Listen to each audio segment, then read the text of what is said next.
Up Sports on Twitch.tv. I'm Nick Sexton with Crucial Ryan to my right, Frank Marchese to my left. Guys, how you doing? Doing good. Good. Doing good. Now, as some of you may know, over the weekend we had the NFL Pro Bowl. In that game, if you really want to call it a game, you had Team Irvin defeating Team Rice 49 to 27, with Russell Wilson taking home the MVP award for his 3 touchdown performance. Now, with the NFL Pro Bowl, we'll get to the elephant in the room here. Does the NFL really need to have a Pro Bowl game with how competitive or the lack of competition in the game? From my opinion, I don't believe we really need it. We obviously know who the star players of the league are, and that game, we can all pretty much say it seemed like a circus act more than an actual game. It was a lot of goof around, having fun. Good for the players. Make a little bit extra money if they win or lose because they all went home with a bonus because of it. But as a league, I think the only reason why we have it is to give that back to the fans, saying, "Oh, have a game of all these all stars that you want to see." But honestly, I don't think we need it. No. The fact that I didn't know who won the game until about an hour ago, I think should answer that question. There's absolutely zero reason to have a Pro Bowl. There's absolutely zero reason for for anything. I mean, sure, have a vote, make recognize certain players. Don't make them play in a game they're not playing in to begin with. Yeah, I mean, there's nothing really on the line, so they're not. So it's pretty much it's only an exhibition game, so there's nothing really motivating the players to try and play well. I mean, you had Richard Sherman go out there and get a reverse play on offense, and he ended up losing about 10 yards just because it doesn't matter. He's just running around trying to get someone to work. You had Odell Beckham even trying out at safety.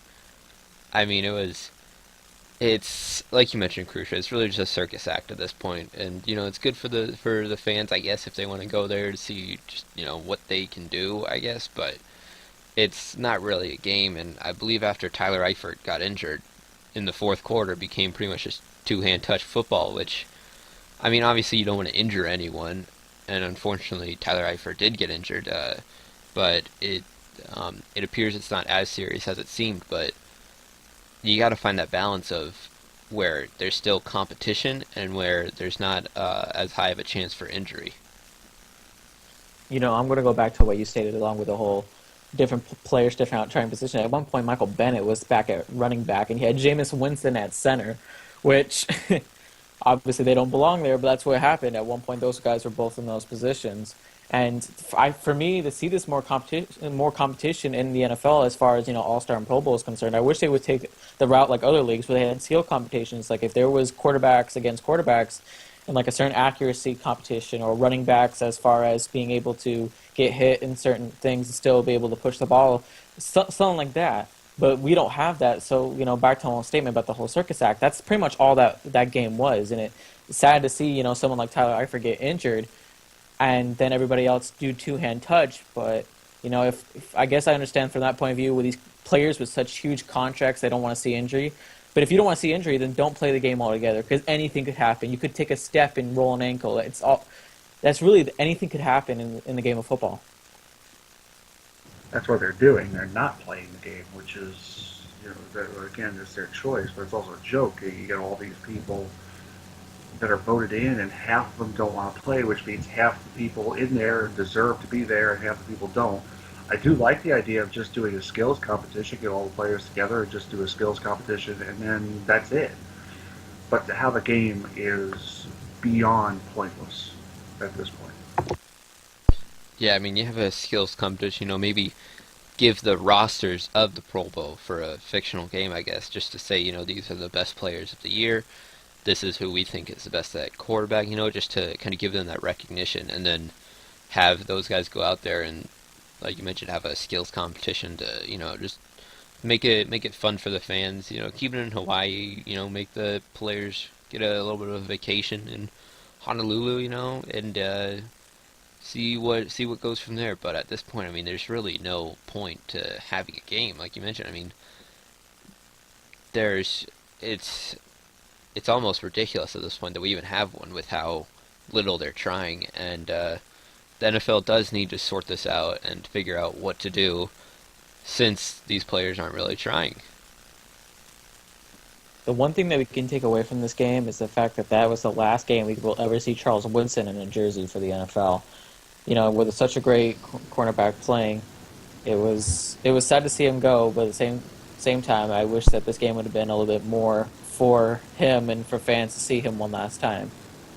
That's really the only thing I could possibly take away from this game as being good or like anything, like any reason to watch it would have been just that reason and that reason alone.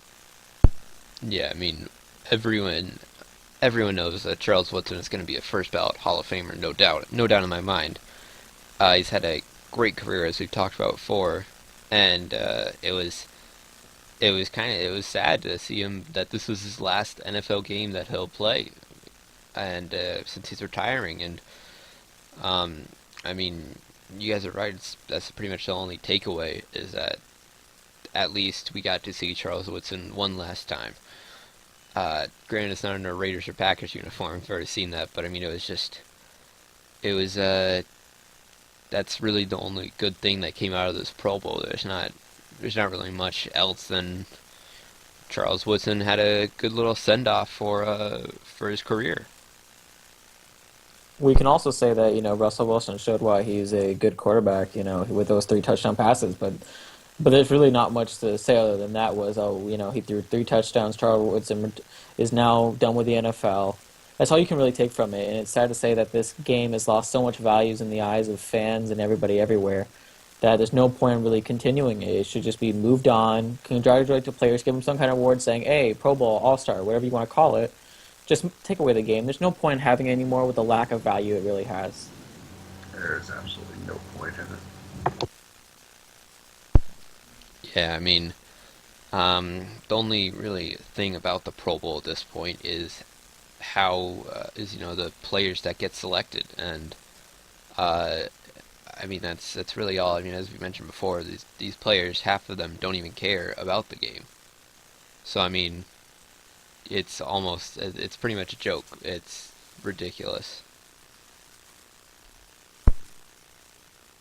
Yeah, it really is, and I back to the whole statement. I wish the NFL would take routes um, into other leagues such as the NHL or the NBA just to give excitement back to the fans and not just one lousy game to watch.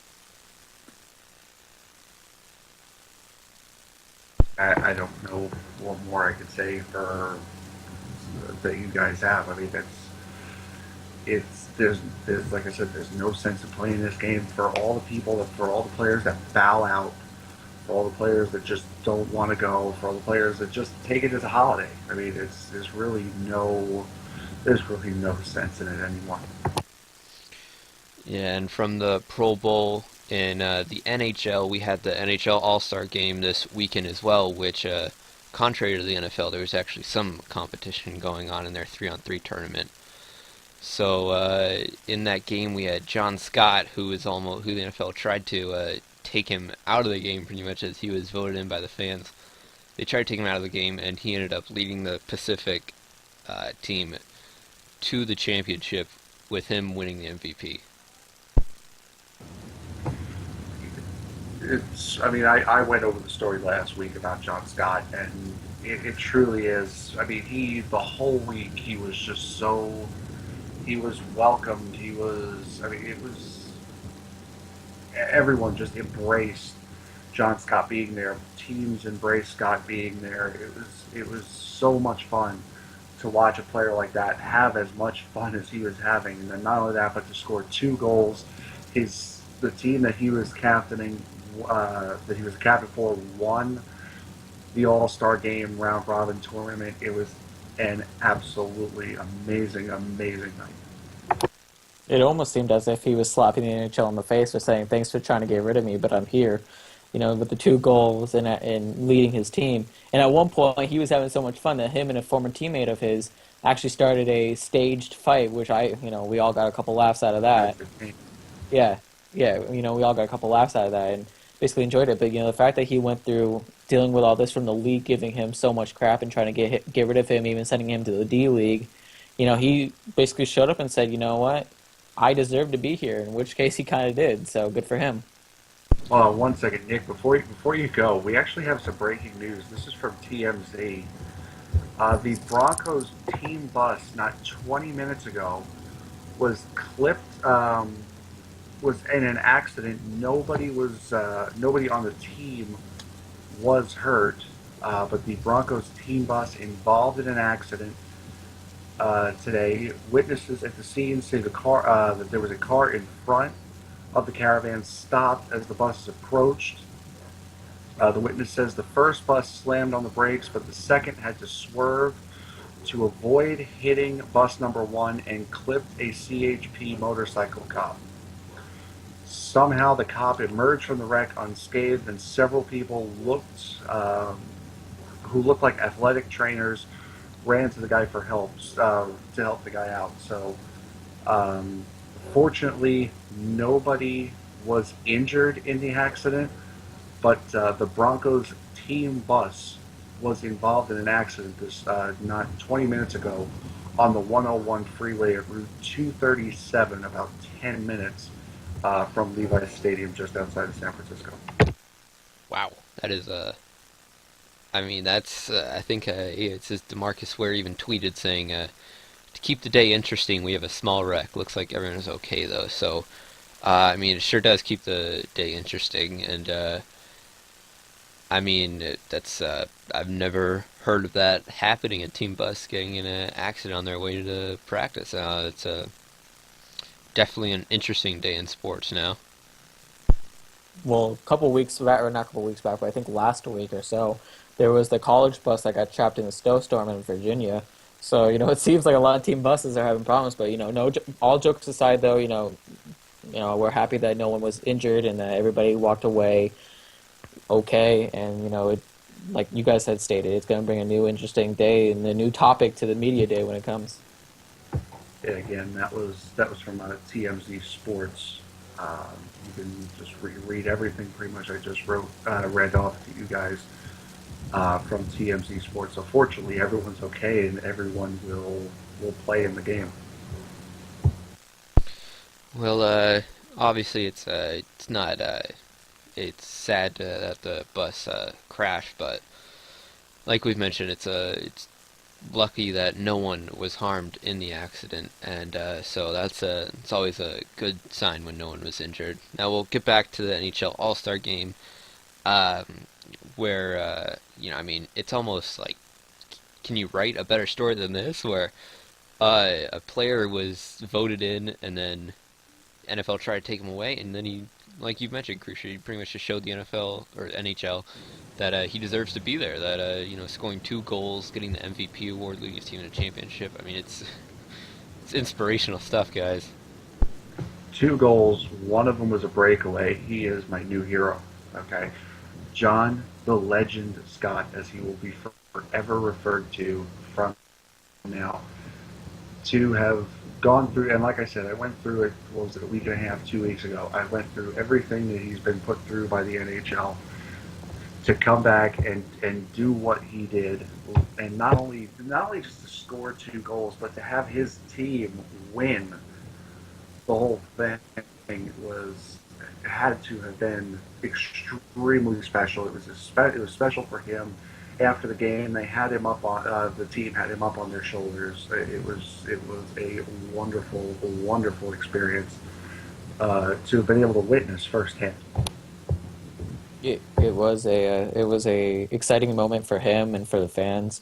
The fact that he was sent to the D League not once but twice because of the NHL, and the fact that he was traded away from his original team, all because of the situation. In which case he stood from the rubble, saying, "I'm the champion," which their team did. And it's always cool to hear something like this happening, where you can basically look at the person that was bringing you down the most, saying, "Ha, I'm here to stay, and I'm the winner." In which case he did, and on the legend, as Frankie put it, Scott. Yeah, I mean, and to give you a full recap of the NHL All-Star Weekend with their 3-on-3 tournament, in the first game, the Atlantic Division beat the Metropolitan Division 4-3, and then John Scott's Pacific Division beat Central Division 9-6, and then the Pacific Division beat the Atlantic Division in the championship 1-0 to claim the NHL All-Star title, which this is the first year that you're using this new 3-on-3 tournament, and it looked like it was a pretty good success with that it provided some interesting hockey for fans, and then it could have been fun for the players.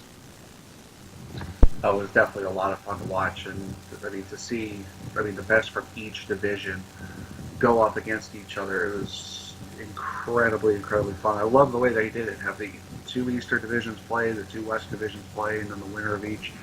It was a wonderful decision by the NHL to go through this. But to talk about that final really quick, when you have, I mean, it's these two teams that played so well against each other. The Atlantic just barely held on to beat the Metropolitan in the late division because, of course, you leave it to a Philadelphia Flyer to try to tie the game, and God forbid he even takes a shot as time runs out. Then you have the Pacific, who handled the Central Division well. You go into this game, Corey Perry in the second period or second half, whatever you want to call it, Corey Perry for the Anaheim Ducks, he gets his goal, puts them up 1-0, and then you have, on the other end, you have the two Southern California goaltenders, Jonathan Quick and John Gibson, again, who started in the San Diego Gulls in the AHL this season, shut out the Atlantic, who, again, just held on, won their game. It was a lot of fun to watch, and those goaltenders, especially when it came down to that final, a 1-0 final, those goaltenders were not messing around. There were some amazing saves. Yeah, and there was a lot of amazing saves, and the fact that there's shutouts, and especially from a hometown hero of ours that we went and saw in person, the fact that he ended up playing in the game is ridiculous, and what he did.